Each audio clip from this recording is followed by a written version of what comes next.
दक्ष police news, पहिले खाकी मग बाकी. नमस्कार, आपण पाहत आहात दक्ष पोलीस न्यूज. अवैध वाळू वाहतुकीवर जालना पोलिसांची धडाकेबाज कारवाई. 2 हायवा जप्त, 48,50,000चा मुद्देमाल जप्त.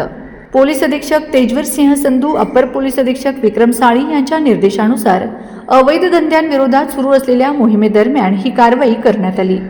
गोपनीय माहितीच्या आधारे अप्पर पोलीस अधीक्षक विक्रम साळी यांच्या पथकाने भोकरदन ते हसनाबाद मार्गावर सापळा रचला. रात्रीच्या सुमारास 2 हायवा संशयास्पदरित्या येताना दिसताच पोलिसांनी त्यांना थांबवून तपासणी केली.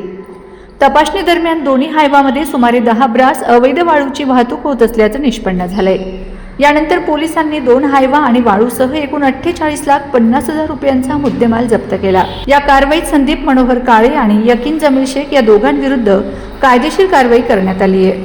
ही यशस्वी कारवाई पोलीस अधीक्षक तेजवीर सिंह संधू, अप्पर पोलीस अधीक्षक विक्रम साळी यांच्या मार्गदर्शनाखाली सहाय्यक पोलीस निरीक्षक योगेश खटकळ, पोलीस कॉन्स्टेबल निखिल गायकवाड, प्रताप सुंदरडे, सोमशेखर सुरवसे तसेच हसनाबाद पोलीस स्टेशनचे पोलीस हेड कॉन्स्टेबल चौधरी यांनी केले.